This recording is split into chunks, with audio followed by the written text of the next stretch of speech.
الحمد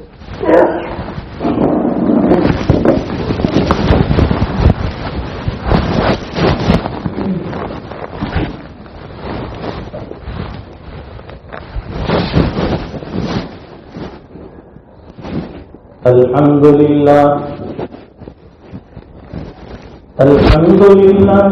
الذي هدانا لهذا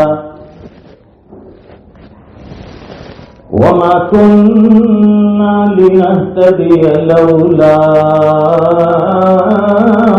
أن هدانا الله لقد جاءت رسل ربنا بالحق صلوات الله وسلام على سيدنا محمد المصطفى وعلى آله وصحبه أجمعين. أما بعد فأعوذ بالله من الشيطان الرجيم. بسم الله الرحمن الرحيم.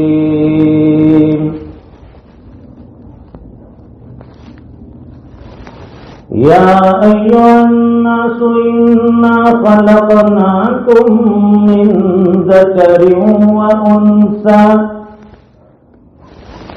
وجعلناكم شعوبا وقبائل لتعارفوا إن أكرمكم عند الله أتقاكم إن الله عليم خبير.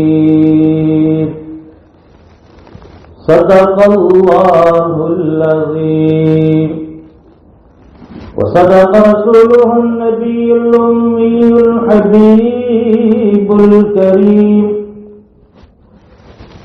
ونحن على ذلك لمن الشاهدين والشاكرين والحمد لله رب العالمين. ایک مرتبہ درود پاک پڑھیں. اللهم صل على سيدنا ومولانا محمد وعلى آل سيدنا محمد وبارك وسلم. بزرگوں اور دینی بھائیوں،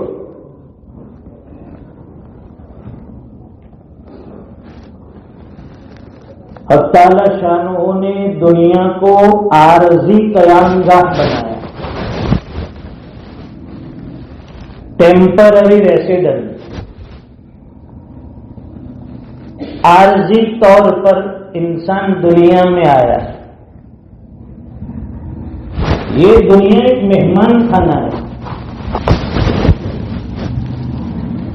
اور مہمان خانے میں کوئی آدمی زیادہ وقت نہیں ٹھہرتا ہے. اس مہمان خانے سے وہ دل نہیں لگا بیٹھتا ہے. اسے معلوم ہے کہ چند دن کے لیے میں اس میں قیام کروں گا، رہوں گا، میرا ٹائم ختم ہوگا، مجھے یہ مہمان خانہ چھوڑ کر چلے جانا ہے. پھر اس میں کوئی اور آئے گا، وہ قیام کرے گا، وہ رہے گا، وہ چلا جائے گا، پھر اور آئے گا. تو دنیا بھی ایک مہمان خانے کی طرح ہے. دنیا کے پلیٹ فارم پر روزانہ ہزاروں بچے پیدا ہوتے ہیں، پلیٹ فارم سے نیچے اترتے ہیں. یہ ان کی دنیا میں انٹری ہوئی اور اسی طرح ہزاروں کی تعداد میں پلیٹ فارم سے سوار ہو کر چلتے ہیں. گویا کہ ان کا اینڈ آ گیا، دنیا چھوڑ کر وہ جا رہے ہیں. ہم دنیا کے پلیٹ فارم پر اترے تھے جب ہمارا وقت تھا، پھر وقت آئے گا کہ اسی پلیٹ فارم سے ہمیں پھر چڑھ کر سوار ہو کر آخرت کی طرف چلنا ہے، روانہ ہونا ہے۔ ہم جس گھر میں رہتے تھے وہاں پہلے کوئی اور رہتا تھا، ہمارے جانے کے بعد کوئی اور اس میں رہے گا۔ یہ دنیا کا نظام ہے، سلسلہ ہے، اللہ نے بنایا ہے۔ لیکن آج کا انسان اور آج کا مسلمان اس دنیا ہی کو سب کچھ سمجھ بیٹھا ہے، اسی لیے اس مادی دنیا کے پیچھے ایسا بھاگتا ہے، ایسا دوڑتا ہے، ریس میں لگا ہے۔ میری لائف اسٹائل بدل جائے، میرا مکان سب سے اچھا بن جائے، میرے پاس سب سے ہائی فائی لگژری گاڑی ہو، مجھے دیکھ کر لوگ امپریس ہو جائے کہ ہائے ہائے اس کی اسٹائل دیکھو، اس کی زندگی دیکھو۔ آج کا انسان بڑا دھوکے میں ہے۔ یہ دنیا تو گزرتا ہے، مسافر جو ہوتا ہے اس کے ہاتھ میں ایک بستہ ہے، ایک بیگ ہے، ضروری کپڑے ہیں، ضرورت کی چیزیں ہیں، سفر میں گیا ضرورت کی چیزیں لے لی۔ لیکن ہم نے اس دنیا میں اپنے آپ کو اتنا لگایا، اتنا کھپایا، اسی کے پیچھے دوڑ دو، اور پھر ایک وقت آتا ہے دنیا سے جانے کا، آدمی سر پہ ہاتھ رکھتا ہے، خون کے آنسو روتا ہے۔ جگہ جی لگانے کی دنیا نہیں ہے، یہ عبرت کی جا ہے، تماشا نہیں ہے۔ یہ عبرت کی جگہ ہے دنیا، کوئی تماشا گاہ نہیں ہے۔ یہاں کوئی فنکشن کے لیے نہیں آئے ہیں، بڑے بڑے فنکشن مجھے اٹینڈ کرنے ہیں، پہنچنا ہے۔ تجھے پہلے بچپن نے برسوں کھلایا، جوانی نے پھر تجھ کو مجنوں بنایا، بڑھاپے نے پھر آ کے کیا کیا ستایا، اجل تیرا کر دے گی بالکل صفایا۔ جگہ جی لگانے کی دنیا نہیں ہے، یہ عبرت کی جا ہے، تماشا نہیں ہے۔ یہی تجھ کو دھن ہے، رہوں سب سے بالا، ہو زینت نرالی، ہو فیشن نرالا، جیا کرتا ہے کیا یوں ہی مرنے والا، تجھے حسن ظاہر نے دھوکے میں ڈالا۔ جگہ جی لگانے کی دنیا نہیں ہے، یہ عبرت کی جا ہے، تماشا نہیں ہے۔ فرمایا کہ جوان تجھے اپنی زندگی پر اگر اترانا ہو، اگر اپنی جوانی پر غرور ہو تو ذرا جا کر قبرستان کا ایک چکر لگا لے۔ تجھ سے بڑے بڑے پہلوان، تجھ سے بڑے بڑے طاقتور، تجھ سے بڑے بڑے عقل مند یہاں مٹی کے نیچے دفن، یہاں سوئے ہوئے ہیں، کوئی پرسان حال نہیں۔ قبر کی مٹیاں ہواؤں میں ادھر ادھر بکھیر رہی ہیں، ہوائیں چلتی ہیں، مٹیاں اڑی ہوئی ہے، اندر سویا ہے، حرکت نہیں کر سکتا۔ گھر کے سامنے کوئی آ جائے آستین چڑھا کے لڑنے کے لیے تیار ہے، مجھے کیا سمجھتا ہے؟ اگر گھر کے سامنے بچے نے کوئی پتھر پھینک دیا، دیوار سے لگا، اوپر چھت پہ لگا، پورا گھر باہر نکلتا ہے، کس کا لڑکا ہے؟ فلاں کا۔ آپ کے بچے نے گھر میں پتھر مار دیا، یہ کیا وہ نقصان ہوا؟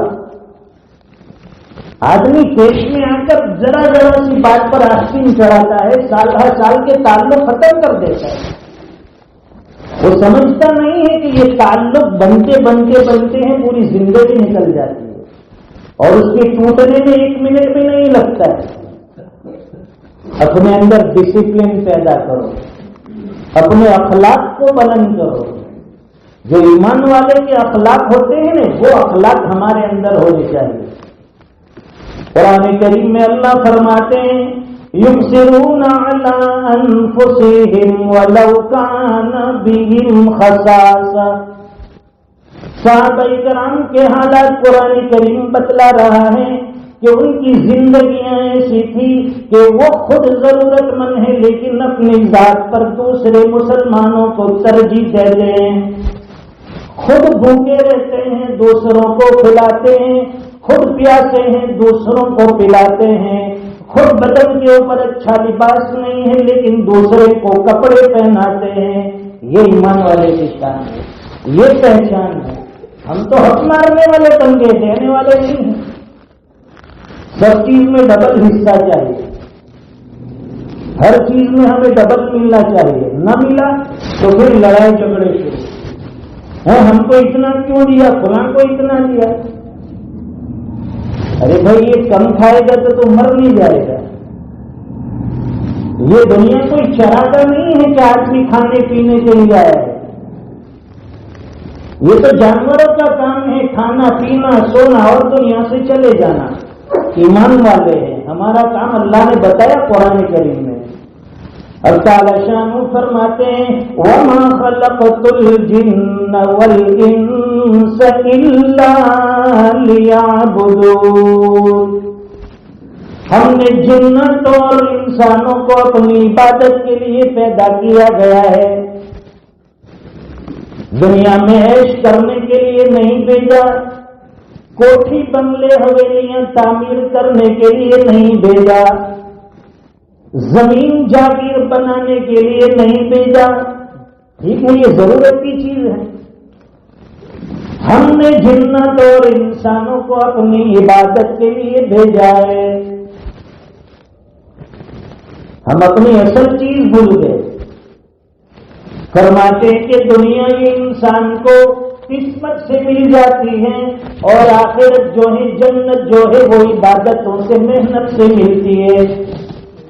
لیکن جو چیز ہمیں قسمت سے ملنے والی ہے اس کے پیچھے دوڑ دھوپ ہے، محنت میں لگے ہیں.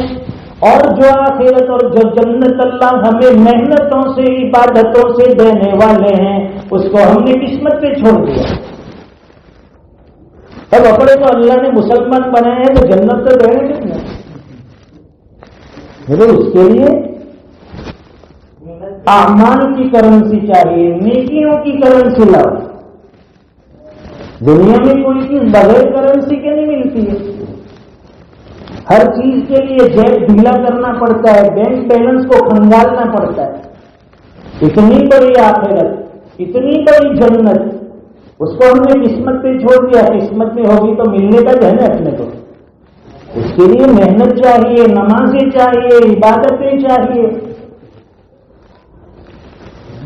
محنتیں درکار ہے.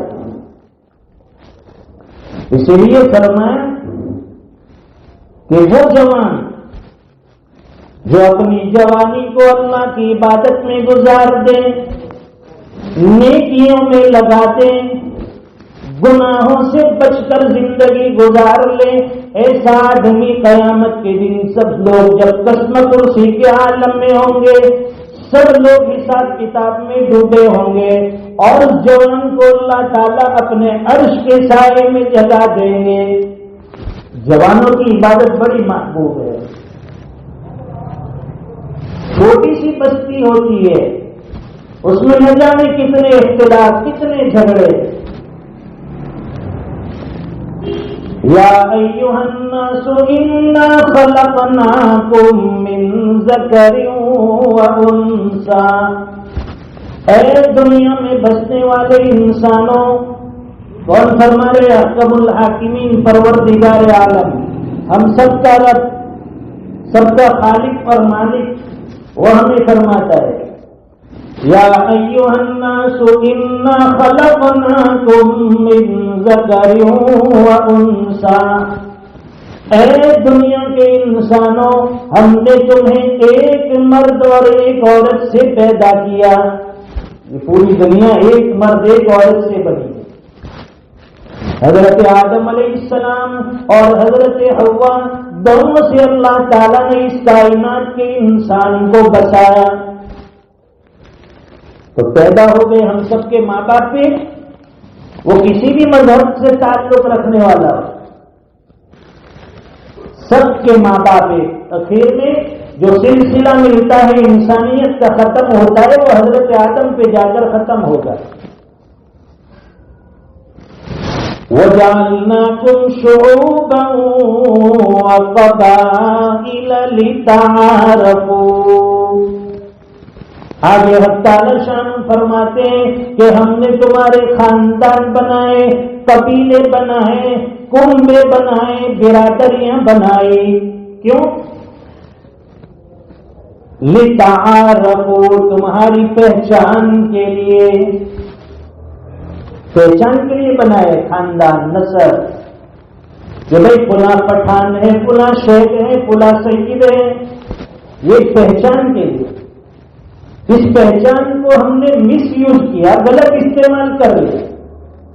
بھائی میں تو پٹھان کا بچہ ہوں، میں تو سید زیادہ ہوں، میں تو شیخ ہوں، وہ کہتا ہے میں میاں بھائی ہوں۔ یہ ساری چیزیں پہچان کی۔ وَجَعَلْنَاكُمْ شُعُوبًا وَقَبَائِلَ لِتَعَارَفُوا، تمہاری پہچان کے لیے خاندان قبیلے بنائے۔ اور اللہ کے یہاں یہ خاندانی نسب نہیں چلتا ہے کہ بھائی یہ پٹھان ہے تو اس کو پہلے جنت میں بھیج دو، وہ شیخ لوگ ہے وہ بعد میں اور ان کا حساب باقی ہے، نہیں، وہاں سب کی ہیکڑیں نکل جائے گی۔ دنیا میں جتنی ہیکڑیاں چلتی ہیں وہاں سب کی ختم ہو جائے گی۔ وہ احکم الحاکمین کا جلال دیکھیں گے، آدمی پسینے میں پانی پانی ہو جائے گا۔ ان اکرمکم عند اللہ اتقاکم، قرآن کریم کا اٹل فیصلہ ہے، اللہ کے نزدیک باعزت وہ ہوگا جو تم میں سب سے زیادہ متقی ہوگا، سب سے زیادہ پرہیزگار ہوگا، سب سے زیادہ شریعت پر عمل کرنے والا ہوگا، سب سے زیادہ مسجدوں کو آباد کرنے والا ہوگا، سب سے زیادہ اللہ کے دین کے لیے چلنے والا، محنت کرنے والا ہوگا، وہ اللہ کے یہاں باعزت ہے۔ پیسے والا اللہ کے یہاں کامیاب نہیں، کوٹھی بنگلے والا کامیاب نہیں، گاڑیوں والا کامیاب نہیں، کارخانے میلوں فیکٹریوں والا کامیاب نہیں۔ اللہ فرماتے ہیں کہ کامیاب ہمارے یہاں وہ ہیں جو تم میں سب سے زیادہ متقی ہو، سب سے زیادہ پرہیزگار ہو۔ اب بتائیے کہ ہمیں کامیابی چاہیے یا نہیں؟ جنت کا حقدار بننا ہے یا نہیں؟ صحابہ کرام نے اسی کلمے کے لیے، اسی دین کے لیے سب کچھ چھوڑ دیا،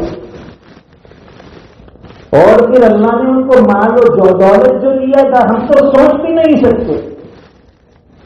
ہمارے یہاں کسی کا انتقال ہوتا ہے تو جب میراث تقسیم ہوتی ہے، سمجھ لیجیے بہت مالدار امیر آدمی ہے، 20، 25، 50 لاکھ روپے، کروڑ روپے مل جائیں گے۔ بعض صحابہ کرام کو اللہ نے اتنا مال و دولت دیا تھا، انتقال کے بعد جب وہ میراث تقسیم ہوئی تو سونا اتنا تھا کہ کلاڑے سے توڑنا پڑا، اتنا سونا تھا دولت۔ لیکن دنیا کے اندر انہوں نے دل نہیں لگایا، دنیا کے مال و دولت کو سب کچھ نہیں سمجھا۔ جہاں اللہ کی طرف سے، اللہ کے رسول کی طرف سے آواز ہوتی ہے، اعلان ہوتا ہے، اللہ کے دین کے لیے کھڑے ہو جاؤ، اللہ کے دین کے لیے مان لگا دو، سب کھڑے ہو جاتے۔ یہ سوچتے نہیں تھے کہ میرا بینک بیلنس کم ہو جائے گا۔ جب آدمی کے پاس نئے نئے پیسے آنے شروع ہوتے، کمانا شروع کرتا ہے، تو پیسے اور جو تنخواہیں آتی ہے وہ الماری میں، کباڑ میں چابی لگا کر تالا مار کے چابی جیب میں رکھتا ہے، پھر بار بار جا کر وہ کھولتا ہے، دیکھتا ہے، ہاں برابر ہے کہ نہیں۔ وہ بچپن میں سنتے تھے کہ وہ جو قرآن کے پارے، اما پارے ہوتے اس میں وہ مور کے پنکھ رکھتے تھے، پھر بچے اس کو نکال کے دیکھتے تھے، میں نے ایک رکھا تھا نہیں تو 2 نکلے، وہ بھی آیا اندر میں۔ تو یہ کباڑ کھول کے دیکھتا ہے کہ بنڈل رکھا تھا دوسرا ہوا کہ نہیں، اس میں سے کم تو نہیں ہوا، تھوک لگا لگا کے گنتا ہے کڑکڑ کے. ارے یہ مال و دولت کی اللہ کے یہاں کوئی حیثیت نہیں.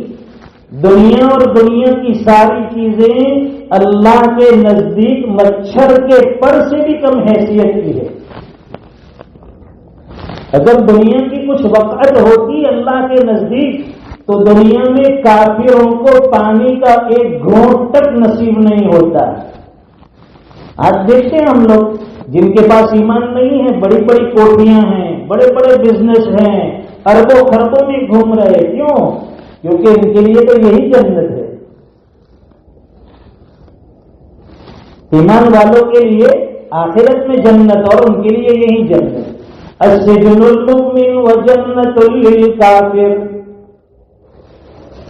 دنیا ایمان والوں کے لیے قید خانہ ہے اور آخرت جنت ہے، اور غیر ایمان والوں کے لیے یہ دنیا جنت ہے، آخرت ان کے لیے قید خانہ.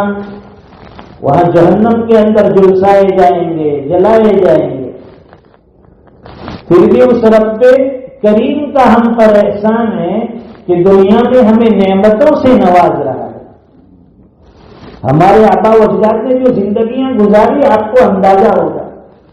ایک وقت کا کھانا کبھی ملتا تھا، کبھی نہیں ملتا تھا.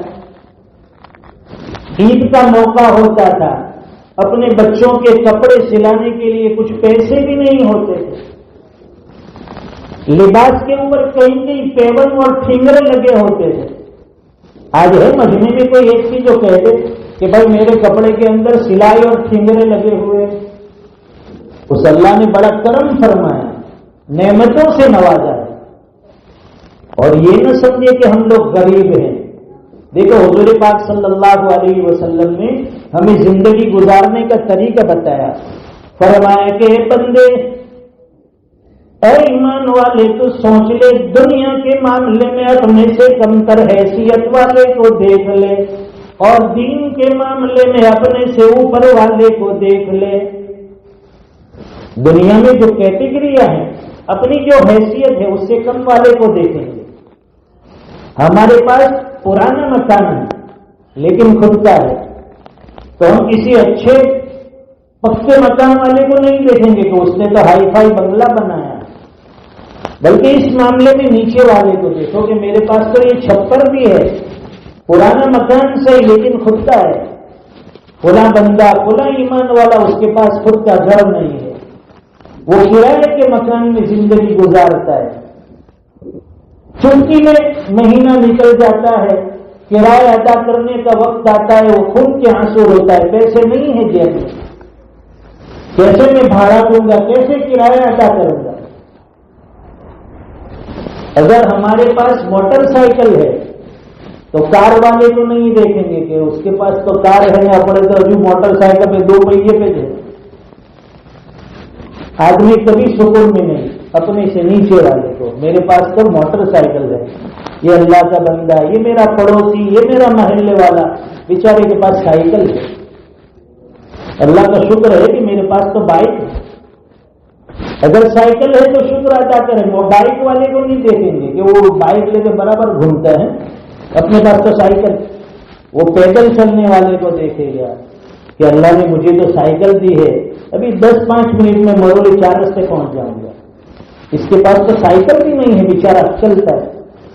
اب چلنے والا آدمی جن کے پیر میں چپل نہیں ہے ان کو دیکھ کر عبرت حاصل کرے. اللہ نے چلنے کے لیے پیر دیے، پیر کے اندر جوتیاں دی، چپل دی.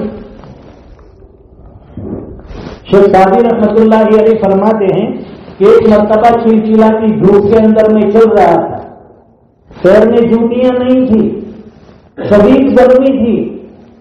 دل میں دعا کر رہا تھا، اے اللہ یہ کیا حالات آ گئے، یہ کیا آزمائش آ گئی کہ آج میرے پیر میں چپل تک نہیں ہے، گرمی کی شدت کی وجہ سے پیر جل رہے ہیں. یہ شکوہ تھا، دل میں دعائیں کر رہا تھا. فرماتے کہ دل میں بھی یہ بات گزری کہ سامنے ایک آدمی کو میں نے آتے ہوئے دیکھا کہ جس کے سینے سے دونوں پیر کٹے ہوئے ہیں. فوراً اللہ کا شکر ادا کیا، اے الہ العالمین میرے پیروں میں پہننے کے لیے جوتیاں نہیں، لیکن تیرا کرم ہے کہ دونوں پیر تو نے صحیح سالم بنائے۔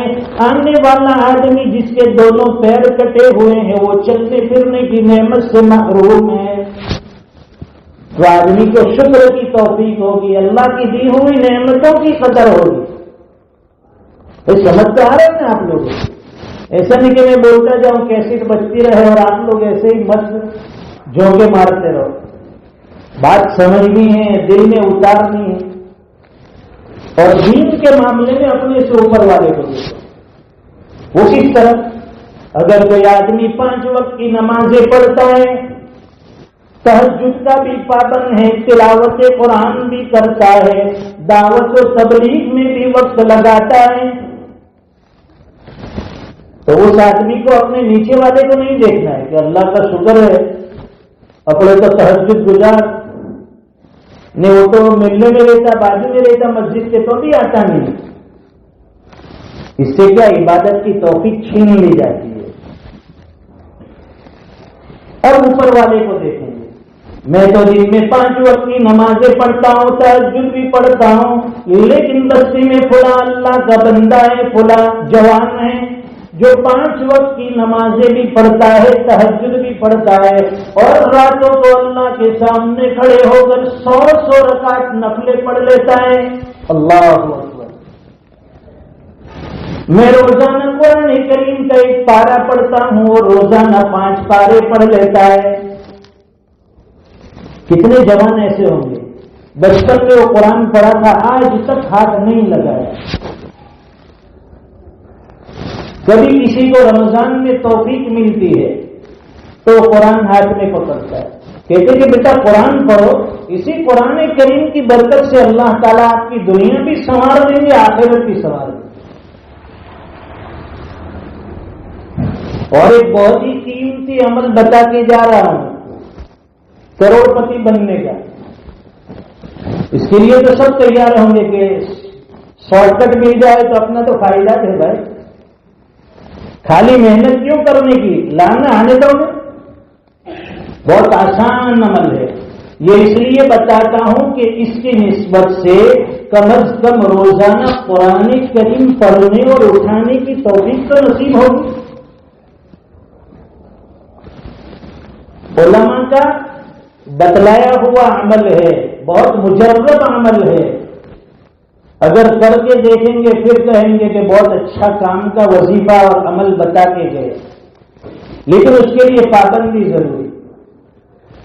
ویسے تو روزانہ ہمیں ہمارے دن کی ابتدا تلاوت قرآن سے ہونی چاہیے، سورہ یاسین سے ہونی چاہیے۔ سورہ یاسین میں وہ برکتیں ہیں کہ اللہ تعالیٰ سارے مسائل اس سے حل فرماتے ہیں۔ ایمان والے کی صبح جو ہے تلاوت قرآن یاسین سے ہو۔ اور دوسرا ایک عمل ہمیں جو بتلانا ہے وہ یہ کرنا ہے کہ روزانہ 1 مرتبہ سورہ رحمان کی تلاوت کریں گے۔ بس سمجھیے 3-4 پیج ہے، زیادہ نہیں۔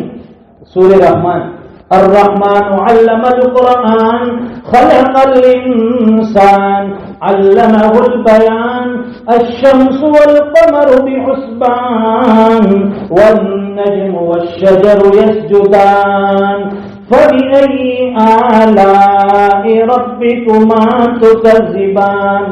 اے بندے بتا تو میری کون کون سی نعمتوں کو جھٹلائے گا۔ سورہ رحمان کی روزانہ 1 مرتبہ تلاوت کر لو، 40 دن تک، 24 گھنٹے میں 1 مرتبہ، 5 منٹ لگیں گے زیادہ سے زیادہ۔ 1 مرتبہ روزانہ پڑھیں گے 40 دن میں، آپ کو زبانی بھی یاد ہو جائے گی، اور اس کا فائدہ یہ دیکھیں گے کہ پیسے اللہ کہاں سے بھیج رہے ہیں، مال کہاں سے آ رہا ہے، آپ کو خود پتہ نہیں چلے گا۔ اتنی برکتیں اللہ تعالیٰ گھروں میں ڈال دیں۔ یہ بہت تجربے کی بات ہے، جنہوں نے عمل کیا ہے بہت آگے نکل گیا ہے۔ اب اتنا تو کم از کم ہم کر سکتے ہیں نا، لیکن ساتھ میں نمازوں کی بھی پابندی ہو. ایسا نہ ہو کہ 5 وقت کی نمازیں نہ پڑھے تو اکھا دن قرآن لے کے وہ سورہ رحمان لے کے بیٹھا رہے. لوگ گانڈا کہیں گے کہ دماغ گیا اس کا. نہیں، پہلے نماز پڑھو، یہ فرض ہے. پھر اس کے ساتھ یہ وظیفے، یہ اوراد، یہ معمولات ادا کرو. اللہ تعالیٰ زندگی میں برکتیں ڈال سکتے. صحابہ اکرام کی باتیں میں بتا رہا تھا کہ وہ اللہ کے راستے کے لیے سب کچھ لگاتے تھے. چھوٹا سا واقعہ بات ختم کرتے. غزوہ تبوک کا موقع ہے. غزوہ تبوک میں حضور پاک صلی اللہ علیہ وسلم نے اعلان فرمایا کہ اللہ کے راستے میں نکلنا ہے، اللہ کے دین کو بلند کرنے کے لیے نکلنا ہے، دشمنوں کا مقابلہ کرنا ہے. مسلمانوں کو مال کی ضرورت ہے، مال چاہیے. آدمیوں کی ضرورت ہے، آدمی چاہیے. سواریوں کی ضرورت ہے، سواریاں چاہیے. حضور پاک صلی اللہ علیہ وسلم خود مسجد نبوی سے اعلان فرماتے ہیں اللہ کے راستے میں سواریاں دیجیے، اللہ کے راستے میں مال خرچ کیجیے. اور پھر ساتھ میں سرٹیفکیٹ مل رہا ہے. حضور پاک صلی اللہ علیہ وسلم فرماتے ہیں کہ جو بھی اپنا مال اللہ کے راستے میں خرچ کرے گا، لگائے گا، میں اس کے لیے جنت کی ضمانت دیتا ہوں، جنت کا ٹکٹ دیتا ہوں. حضور کی زبان سے نکلے ہوئے الفاظ. صحابہ اکرام کا ہم پیچھے رہنے والے تھے، ہم پیچھے نہیں رہیں گے اگر حضور کی زبان سے ہم سن لیں. پھر تو کیا ہے، پھر لوگ صبح سے مال لے کر حاضر ہونے لگے. مسجد نبوی میں ڈھیر لگا ہوا ہے. فاروق اعظم رضی اللہ تعالیٰ عنہ فرماتے ہیں ان دنوں میرے پاس بہت زیادہ مال تھا اور دل میں ایک جذبہ تھا کہ آج میں ریس جیت لوں گا. اپنے کو ریس جیتنے کا بہت شوق ہے. ہمارے جوان ریس لگانے کے لیے ادھر ساپو طرح نکلتے، چل آگے دیکھتے کس میں کتنا دم ہے. ارے بھائی دنیا ریس کی جگہ نہیں ہے، ہمیں آخرت کی ریس میں لگنا ہے. فاروق اعظم رضی اللہ تعالیٰ عنہ فرماتے ہیں دل میں یہ جذبہ تھا کہ آج مجھے اللہ نے مال و دولت زیادہ دے رکھی ہے، میرے مقابلے میں صدیق اکبر حضرت ابو بکر کے پاس مال کم ہے. آج میں اللہ کے راستے میں اتنا مال خرچ کروں گا کہ ابو بکر صدیق سے آگے نکل جاؤں گا، بازی مار لوں گا. یہ سوچ کر اپنے گھر میں جتنا مال تھا اس کو آدھا آدھا کیا، آدھا گھر والوں کے لیے چھوڑا اور آدھا سب لے کر آ گئے. اللہ کے نبی کی خدمت میں حاضر ہوئے، پوچھا اے عمر گھر والوں کے لیے کیا چھوڑ کر آئے ہو؟ حضرت عمر کہنے لگے اللہ کے رسول آدھا گھر والوں کے لیے چھوڑا ہے اور آدھا آپ کی خدمت میں غزوے کے لیے لایا. حضور نے دعا دی بارک اللہ، اللہ تمہارے مال میں برکت دے، جان میں برکت دے. دوسری طرف صدیق اکبر رضی اللہ تعالیٰ عنہ اپنا تھوڑا سا مال لے کر آئے. حضرت عمر خوش تھے کہ حضور فرمائیں گے ابو بکر بہت کم لائے ہو، آج میں بازی جیت لوں گا. پوچھا کہ ابو بکر گھر والوں کے لیے کیا چھوڑا ہے؟ صدیق اکبر رضی اللہ تعالیٰ عنہ نے فرمایا اللہ کے رسول گھر میں جو کچھ تھا، جتنا کچھ تھا سب سمیٹ کے ساتھ کر کے لے آیا ہوں. گھر والوں کے لیے اللہ اور اس کے رسول کو چھوڑ کر آیا ہوں، ایک کیل بھی باقی نہیں لگی، سب جاڑو مار کر لے کر آئے. فاروق اعظم رضی اللہ تعالیٰ عنہ فرماتے ہیں کہ ابو بکر سے میں کبھی نیکیوں میں آگے نہیں بڑھ سکتا. اگر آگے بڑھتا تو آج کے اس دن موقع تھا، لیکن آج بھی نہیں جیت سکا. میں تو آدھا لائے، وہ تو سب کچھ لے کے آ گیا. اب ہماری نڑوت کی مسجد کے لیے بھی، اللہ کے گھر کے لیے بھی کچھ لگانا ہے. ایسا نہیں کہ سب کچھ لے کے آ جاؤ، گودڑے بسترے چدرے نے پھر گھر والی پھر آپ کو پھر کوستی رہے، تانے دیتی رہے. اپنی حیثیت کے مطابق اللہ کے گھر کے لیے کام ختم ہونے والا ہے. اگر ہم لوگ نہیں بھی دیں گے تو بھی یہ تو پورا ہونے والا ہے. وہ تو انشاءاللہ میں کہیں سے بھی لا کے اس کو ختم کر دوں گا. یہ ہمارے ساتھ جو لوگ جڑے ہوئے ہیں انشاءاللہ یہ کام مکمل تو ہو جائے گا کسی بھی شکل میں صورت میں.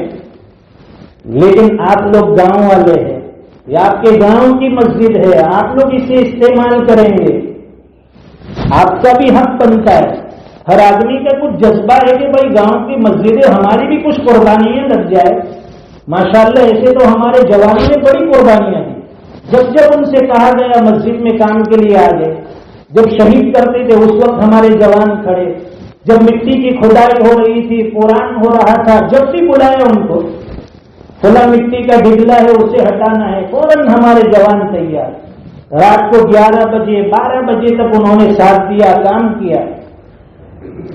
لیکن جس کو مالی قربانی بھی دینی ہے وہ بھی لگا سکتے، اس کے لیے ضروری نہیں ہے کہ بھائی 50,000 لاکھ روپے مجھے دینے ہیں، جس کی جو حیثیت ہو، 500 روپے، 1000 روپے، 2000 روپے، 5000 روپے۔ کام ختم ہونے والا ہے، ہمارے سامنے وضو خانہ ہے، اس کے نل لگانے ہیں، یہ ٹیوب لائٹ ہے، پنکھے ہیں، وضو خانے کی بیٹھک ہے، ممبر ہے، یہ گرل وغیرہ ہے، گیٹ ہے، یہ کمپاؤنڈ کا کام چلتا ہے۔ اپنی حیثیت کے مطابق جس کو بھی جو دینا ہو خوشی سے دے سکتے ہیں، کسی کے دباؤ میں آ کر بھی نہیں اور کسی کے دیکھا دیکھی بھی نہیں۔ یا نہیں دوں گا تو پھر لوگ مجھ پہ ہنسیں گے، تانے دیں گے، اگر ہماری کیپیسٹی نہیں ہے تو مت دیجیے۔ ایسا نہیں کہ آپ گھر والوں کو بھوکا رکھو اور لوگوں کی دیکھا دیکھی پھر یہاں پیسے لا کر دے دو۔ اپنے اہل و عیال کے خرچ کی ذمہ داری بھی اصل ہے۔ یہ تو ترغیبی بات اس لیے کہ ہر مسلمان کا کچھ جذبہ ہوتا ہے کہ بھئی اللہ کا گھر بن رہا ہے، کچھ نہ کچھ میرا بھی لگ جائے، کچھ نہ کچھ میں بھی دے دوں۔ مثال کے طور پر اگر ہم نے نل کے لیے پیسے دیے، جب بھی وضو کریں گے تو خوشی ہوگی، چلو یہ نل جب تک یہاں رہے گا میں بھی وضو کروں گا، دوسرے ہمارے نمازی بھائی آئیں گے وہ بھی وضو کریں گے، اس کا اجر و ثواب مجھے ملتا رہے گا۔ یہ گرل لگے گی، جب تک لوگ چڑھیں گے پکڑ کر سہارا لیں گے، مجھے بھی اس کا ثواب ملے گا۔ وضو خانے کی بیٹھک ہے، لوگ بیٹھیں گے، مجھے بھی اس کا اجر و ثواب ملے گا۔ یہ جتنے بھی دینی کام ہیں یہ اللہ تعالیٰ نے اس شکل میں رکھے ہیں کہ عام مسلمانوں کے چندے سے یہ کام کیا جائے۔ کوئی بنا دیتا ہے اس کا احسان ہے، لیکن جو کام عام مسلمانوں کے چندے سے ہوتا ہے پھر دیکھیے اس کی خوبصورتی، دیکھیے اس کی مقبولیت، دیکھیے لوگوں کے دلوں سے دعائیں نکلے گی۔ کب اس کی دعا کس حال میں ہمیں لگ جائے، ہمارا بیڑا پار ہو جائے۔ ہمیں اپنے مرحومین کے ایصال ثواب کے لیے بھی لگانا ہو کہ بھائی میرے ابا، میری امی، میرے دادا، میری دادی، میرے نانا نانی، فلاں رشتے دار، ان کی نیت سے بھی بھائی ان کے لیے چلو ایصال ثواب کے طور پر دے دیتے ہیں۔ تو یہاں مستقل اس لیے نہیں کہ آپ سے پیسے بٹورنے اور چندہ کرنے کے لیے یہاں آپ کو اعلان کیا جا رہا ہے۔ جس کو بھی خوشی سے دینا ہو جمع کر سکتے۔ ہمارے یہ عارف بھائی ہے، سرفراز بھائی ہے، امام صاحب ہے، مجھے آ کر دینا ہو مجھے بھی دے سکتے، اور آپ لوگوں کو اگر سامان لا کر دینا وہ بھی دے سکتے۔ بھائی میں نل لا کر دوں گا، چلو آپ نل لا کر دے دیجیے، یا کچھ لوگ مل گئے جتنے 15-16 نل ہے ہم لوگ مل کے جمع کر کے کر لیں گے، بہت اچھی بات ہے۔ وضو خانے کی بیٹھک ہے، ایک بیٹھک ہے یہ 2500 سے 27 روپے کی ایک سیٹ بنے گی، سمجھو 3000 کے آس پاس ایک سیٹ تیار ہوگی، تو اس میں بھی آدمی حصہ لے سکتے۔ کوئی آدمی ایک سیٹ بنا لے یا 2-3 آدمی مل کر ایک سیٹ بنا لے کہ چلو اپنے 1000 روپے 3000 میں اپنی ایک سیٹ آ جائے، بہت آسان کام ہے۔ اس کے لیے کوئی لمبا چوڑا دینے کی ضرورت نہیں ہے، ہر آدمی اپنی حیثیت سے اپنی طاقت کے مطابق اللہ کے گھر میں لگائے، اور اپنی حیثیت نہیں ہے تو بس دعا کیجیے کہ الہ العالمین جو مال لگا رہا ہے اس کی مالی قربانی قبول فرما، جو اپنا وقت دے رہا ہے وقت کی قربانی ہے قبول فرما۔ سب لوگوں کی محنتیں لگی ہے، سب لوگوں کی قربانیاں ہیں، اجر و ثواب سب کو ملنا ہے، کسی نہ کسی درجے میں سب گاؤں والوں نے اس کے پیچھے محنت کی ہے۔ لیکن ایک بات ہمیشہ سے یاد رکھیں گے، اللہ کے گھر کے لیے ہمیشہ اچھی بات کی جائے زبان سے۔ اگر آپ نے اللہ کے گھر میں کوئی نقص نکالا، کوئی عیب نکالا، کوئی خامی نکالی اس کے لیے آپ نے کوئی لڑائی جھگڑا کیا، فتنہ کیا، سمجھ لیجئے خاندان کے خاندان تباہ ہو جائیں گے، اس کی نسل ایمان سے محروم ہو جائے گی اگر اللہ کے گھر کے لیے ہم لوگ رکاوٹ بنے۔ اللہ کے گھر میں آنا ہے، جتنا ہو سکے ہمیں سپورٹ کرنا ہے، مشورے دے سکتے ہیں، لیکن مشورے کا یہ مطلب نہیں ہے کہ سب خامیاں بتاتے رہو، فلاں نے یہ کام غلط کیا ہے، فلاں نے یہاں لائن لیول غلط لی ہے، فلاں نے یہاں مسٹیک کر دی ہے۔ تو اللہ کا گھر ہے، بدلانا تھا تو بننے سے پہلے بدلا دیتا ہے کہ یہاں یہ ٹیڑھا پن ہے، ذرا اس کو اس وقت سدھار لو۔ اب بن کے تیار ہو گئی، پھر آپ کہتے ہیں اس میں یہ ٹیڑھا ہے، ویسے تو وہ پورا کے پورا ٹیڑھا ہے، وہ اللہ نے بنایا ہے، اس کی ہر ہڈی ٹیڑھی ہے۔ تو عیب نکالنے کی عادت چھوڑیے، عیب نکالنا، نقص نکالنا پہلے یہ عورتوں کی عادت ہوتی تھی، خامیاں نکالنے کی، اب یہ مردوں کے اندر بھی یہ چیز آ گئی کہ فلاں کے اندر ایسا ہے، فلاں کے اندر ایسا ہے۔ اللہ تعالیٰ ہمارے ماں بہنوں کو بھی صحیح سمجھ دے، وہ بھی سن رہی ہوگی، دوسری مرتبہ کہیں گے مفتی صاحب کو لانا مت، ہمارے خلاف بول رہے۔ دین کی بات ہے، سب کو لگے گی، اور جو بات کڑوی لگے سمجھ لیجیے کہ وہ اپنے لیے فائدے والے۔ دوا جتنی کڑوی ہوتی ہے اتنی جلدی شفا مل جاتی ہے، کڑوی دوا پلانے کی بہت ضرورت ہے۔ اور آج ہمارے معاشرے کا ماحول اتنا بگڑا ہے، میٹھی میٹھی بات کر کے بات سمجھ میں نہیں آتی، وہ کڑوی کسیلی ٹیبلٹ انجیکشن دینے پڑیں گے۔ جوانوں میں جو بگاڑ ہے آپ کے سامنے کیا بتلاؤں، اللہ حفاظت فرمائے۔ میں تو ہر جگہ جاتا ہوں اور اللہ نے کئی ملکوں کا سفر کیا ہے، اپنی آنکھوں سے دیکھا بھی ہے، سننے کی بات نہیں ہے۔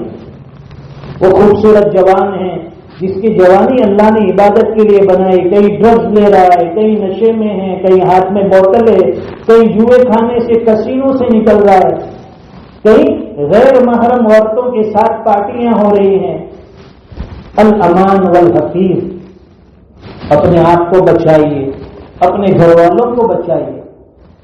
گھر کا آدمی سب سے زیادہ جب پاک باز ہوگا، اللہ تعالیٰ اس کے ماتحت اس کے اہل و عیال بیوی بچوں کو پاکیزہ بنائیں گے۔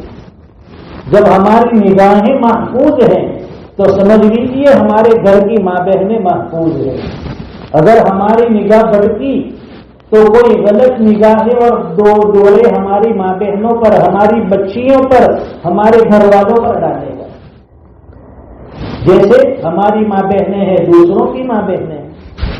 نگاہوں کی حفاظت ضروری، آدمی نگاہوں کی حفاظت کرتا ہے، اللہ تعالیٰ شرمگاہ کی حفاظت فرماتے ہیں۔ قرآن کریم میں اللہ فرماتے ہیں وَسَارِعُوا إِلَىٰ مَغْفِرَةٍ مِّن رَّبِّكُمْ، کہ دوڑو اپنے پروردگار کی مغفرت کی طرف، وَجَنَّةٍ عَرْضُهَا السَّمَاوَاتُ وَالْأَرْضُ، اور جنت کی طرف دوڑو جس کی چوڑائی آسمان اور زمین اور اس سے بھی زیادہ ہے۔ اعدت للمتقین، یہ جنت اللہ تعالیٰ نے متقیوں کے لیے رکھی ہے، پرہیزگاروں کے لیے رکھی ہے، ایمان والوں کے لیے رکھی ہے۔ تو اللہ جنت کی طرف بلائے، اس کی طرف آگے بڑھنا ہے۔ خیر بات لمبی ہو گئی، آج ہمارے گاؤں کے سب جوان بھی ہے، وڈیل بھی ہے، یہ اللہ کا گھر بن کر تیار ہو رہا ہے۔ بس چند دنوں میں انشاءاللہ یہ ختم ہوگا، اس کا افتتاحی پروگرام ہوگا، جلسہ اور دعا ہوگی۔ اب تک ہم نے ساتھ دیا ہے، آئندہ بھی انشاءاللہ مسجد کے لیے جب بھی ہم کو پکارا جائے، جب بھی ہمیں بلایا جائے، ہم سب سے پہلے کھڑے ہوں گے۔ اور اس کے لیے یہ دیکھنا نہیں ہے کہ بھائی وہ متولی دیکھے جانے، وہ امام دیکھیں گے، وہ فلاں ٹرسٹی دیکھے گا، مسجد سب کی ہے۔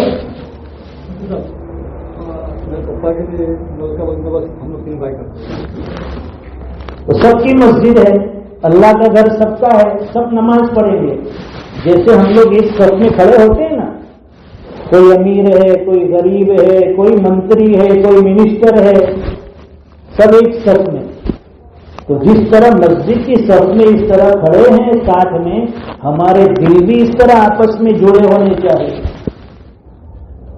کسی کی مجال کیا جو ہماری بستی کی طرف آنکھ اٹھا کر دیکھے، یہاں تو ہمارے درمیان پھوٹ پڑی ہوئی ہے، ہمارے رشتہ داروں سے ہماری نہیں بنتی، پڑوسیوں سے نہیں بنتی، محلے والوں سے نہیں بنتی، پھر غیروں کی نظر ہم پر پڑے گی، یہ تو خود اندر اندر لڑتے ہیں، مرے ہوئے کو کیا مارنا۔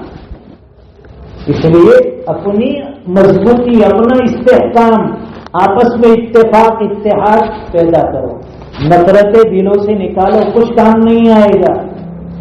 جتنی نفرتیں ہوگی ہم اپنا نقصان کریں گے۔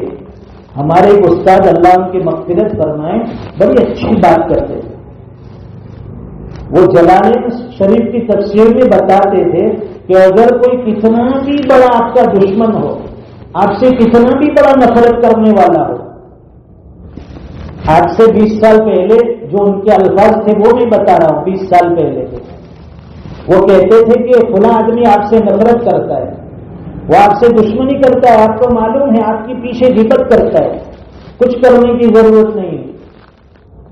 وہ لڑانے والے زیادہ ہوتے، کہتے نا کہ وہ تکر لڑاتے لوگ، نہیں ہوتا ہے تو بھی فلاں تو تیرے بارے میں ایسا بول رہے ہیں اور میرا نام مت لئیے، ایسا بولتا ہے۔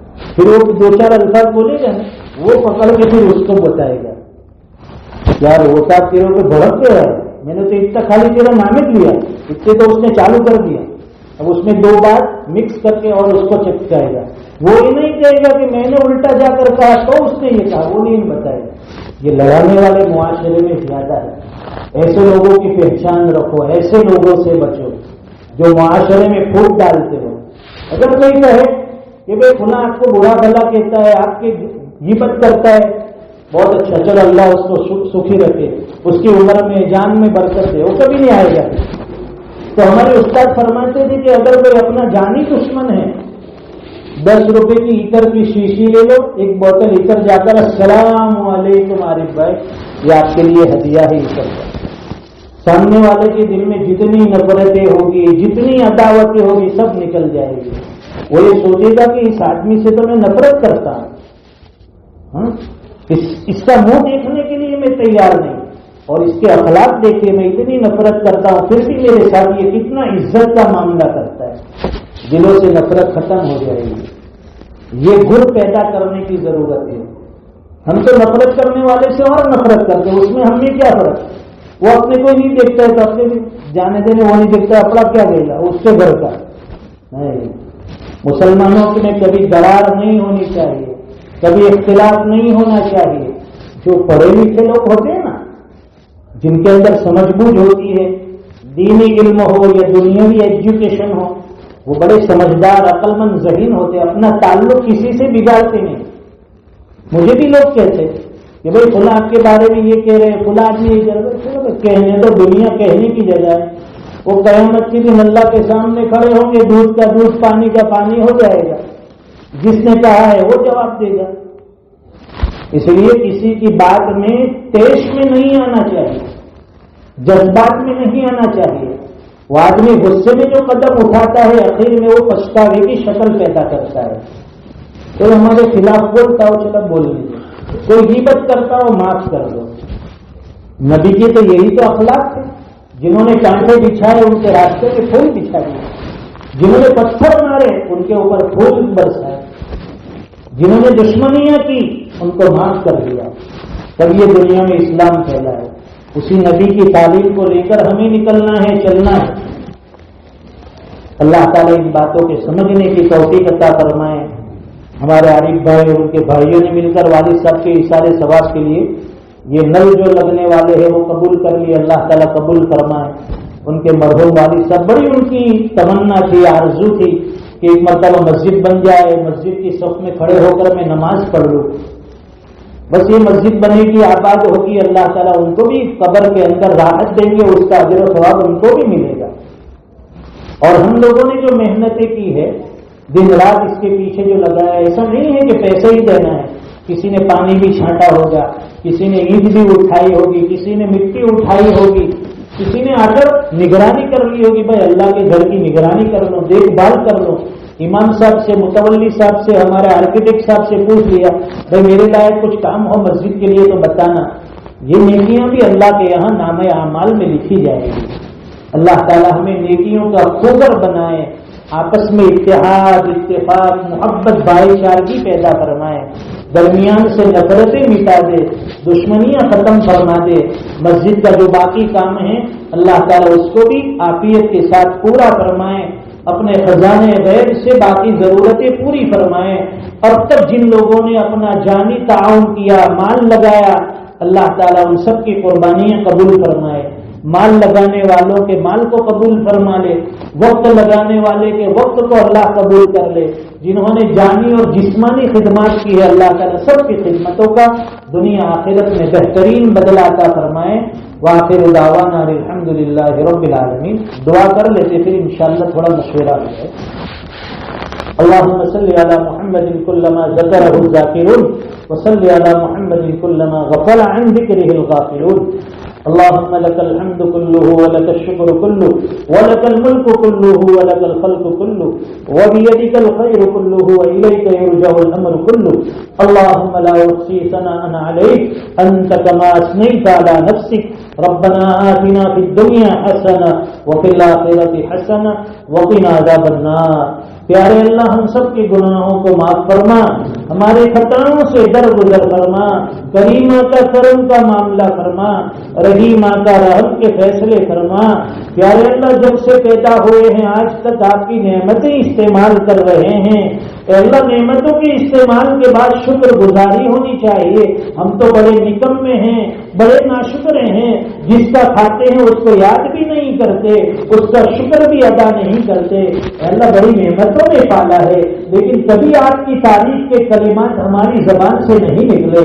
ہماری زبان سے نکلا تو یہ نکلا ہے کہ فلاں جگہ میں نے محنت کی تو میں نے یہ کما دیا، فلاں جگہ میں نے مشورہ دیا اس کو اتنا فائدہ ہو گیا، فلاں جگہ میں نے یہ پلاننگ کیا تو کروڑوں میں وہ کھیلنے لگا۔ لیکن اے اللہ آپ کے خزانے کو ہم بھول گئے، دینے والے تو آپ ہیں، آپ کے خزانے کھلے ہوئے ہیں۔ اے اللہ ہم نے سب کچھ اپنی عقل کو سوچ لیا، اپنی طاقت کو سمجھ لیا کہ ہم نے طاقت کے بلبوتے پر، اپنی عقل کے بلبوتے پر یہ مال جمع کیا، مال کمایا۔ اے اللہ اگر ہمیں آپ چاہتے تو ننگا پیدا کیا تھا، اسی طرح پوری زندگی بدن کے اوپر ہمارے کپڑا نہیں ہوتا۔ اگر آپ چاہتے تو ہمیں بھوکا رکھ سکتے تھے، اگر آپ چاہتے ہمیں پیاسا رکھتے، اگر آپ چاہتے تو ہمیں جسم میں کسی جگہ عیب دار پیدا کرتے، کہیں ہماری آنکھیں نہیں ہوتی، کہیں ہاتھ نہ ہوتے، کہیں پیر نہ ہوتے۔ کریم آقا جب سے پیدا کیا ہے نعمتوں میں ڈوبے ہوئے ہیں، جسم کا ہر عضو صحیح ٹھکانے پر آپ نے لگایا، آنکھ بھی صحیح سالم عطا فرمائی، زبان بھی بڑی پیاری تھی، بولنے کی طاقت دی، ہاتھ میں بھی قوت دی، پیر میں چلنے کی طاقت دی۔ اے اللہ عقل اور سمجھ بھی ٹھیک ٹھکانے پر لگائی۔ اگر ہم پاگل ہوتے لوگ ہمارا مذاق اڑاتے، ہمیں لوگ پتھر مارتے، ہمارا مسخرہ بنا دیتے۔ اے اللہ آپ کا کرم ہے کہ صحیح اعضاء کے ساتھ آپ نے پیدا کیا، فرمایا زندگی گزارنے کا صحیح طریقہ بھی ہمیں بتا دے، آپ کے احکام کے مطابق زندگی گزارنے والا بنا دے۔ اے اللہ ایک غریب بستی ہے، یہاں محنت کرنے والے لوگ ہیں، سب کی جان مال عزت آبروں میں برکتیں دے دے، سب کے روزگار دھندے کاروبار میں برکتیں عطا فرما دے۔ اے اللہ سب کی ضرورتیں اپنے خزانے سے پوری فرما، حلال و طیب وسیع کشادہ روزی عطا فرما دے۔ یہ مسجد کا کام جو اخیر مرحلے پر پہنچا ہے، اے اللہ جو کام باقی ہیں اپنے خزانے غیب سے ضرورتیں پوری فرما۔ جن جن لوگوں نے جانی مالی وقت کی قربانیاں دی ہے، اے اللہ دارین میں ان کو بہترین بدلے عطا فرما۔ جو کام باقی ہے بعافیت پورا ہونے کی شکلیں پیدا فرما۔ اے اللہ دین کی نسبت پر یہاں جمع ہوئے ہیں، اے اللہ دین کی بات سننے کے ہم سب محتاج ہیں، ہم سب کو اس پر عمل کی توفیق عطا فرما۔ اے اللہ جہاں بھی دین کی باتیں ہوتی ہے رحمت کے فرشتے اس مجلس کو گھیر لیتے ہیں۔ اے اللہ پھر بھی یہ تو تیرا گھر ہے، یہ مسجد ہے، اور اس میں نمازی نماز کے بعد بیٹھے ہیں، دین کی نسبت پر جمع ہوئے ہیں، ہاتھ اٹھا کر کچھ مانگ رہے ہیں۔ اے اللہ ہماری ماں بہنوں نے بھی ہاتھ اٹھائے ہیں، وہ ہم سے کچھ نہیں کہتے، وہ تو آپ سے مانگ رہے ہیں، آپ سے اپنا دکھڑا بیان کرتے ہیں۔ ایسے ایسے اے اللہ پریشانیوں میں مبتلا ہوں گے یہاں مجمع میں لوگ، جس کا شکوہ اور جس کا دکھ کسی کے سامنے بیان تک نہیں کر سکتے۔ اے اللہ آپ ان کے دلوں کے حال سے واقف ہے، لوگ اپنے گھریلو اعتبار سے کتنے پریشان ہو گئے، کاروباری اعتبار سے کتنے پریشانیوں میں ہوں گے، اے اللہ سب کی پریشانیاں آپ جانتے ہیں، سب کو دور فرما، ہمارے مرحومین کی مغفرت فرما، ان کے درجات بلند فرما، موت کے آنے سے پہلے ہمیں بھی موت کی صحیح تیاری نصیب فرما۔ اے اللہ یہ آپ کا گھر جو تعمیر ہو رہا ہے، جب سے کام شروع ہوا ہے آج تک آپ کا فضل شامل حال رہا، اور اس کے اختتام تک اے اللہ آپ کی غیبی نصرت اور مدد شامل حال فرما۔ ہمارے جوانوں نے بڑی محنتیں کی ہے، بڑی قربانیاں دی ہے، سب نے اپنے اپنی حیثیت کے مطابق اس کے پیچھے اپنا جان مال صرف کیا ہے۔ اے اللہ اس کو قبول فرما لے، ہمارے جوانوں کو قبول فرما، اس بستی کو قبول فرما، یہاں کے جوان بچے اور بچیوں کو قبول فرما، ہماری ماں بہنوں کو قبول فرما۔ اے اللہ اس گاؤں کو مثالی گاؤں بنا دے، آپس میں سب میں محبت پیدا فرما دے، نفرتیں پہلے سے پھیلی ہوئی ہیں۔ اے اللہ شیطان تو یہی چاہتا ہے پڑوسیوں میں جھگڑے ہوتے رہے، رشتہ داروں میں جھگڑے ہوتے رہے، گاؤں والوں میں جھگڑے ہوتے رہے۔ اے اللہ شیطان کو کامیاب مت ہونے دے، شیطان کی چال سے ہم واقف نہیں ہیں۔ اے اللہ ہمیں اپنی حفظ و امان میں لے لے، ہمارے اس خوبصورت گاؤں کی خوبصورتی کو ایمان اور اسلام کی بنیاد پر ہمیشہ باقی رکھ، یہاں اہل اللہ اور مشائخ آتے رہے، ہماری مسجد آباد ہوتی رہے، یہاں علم دین کی چرچا ہوتی رہے، ہمارے بچوں میں دین پھیلتا رہے، ہماری نسلوں میں دین زندہ رہے۔ اے اللہ ہم آپ سے اس کی بھیک مانگتے ہیں، کہیں ماں کا فضل فرما دے، جو مانگا وہ بھی عطا فرما، اس کے علاوہ مانگنا رہ گئے بغیر مانگے اس سے بہتر و بڑھ کر عطا فرما۔ دعائیں اپنے فضل و کرم حبیب پاک صلی اللہ علیہ وسلم کے صدقے روپے قبول منظور فرما۔ ربنا تقبل منا انك انت السميع العليم وتب علينا انك انت التواب الرحيم صلى الله على النبي الكريم آمين برحمتك يا ارحم الراحمين۔ پانی لے لو، پانی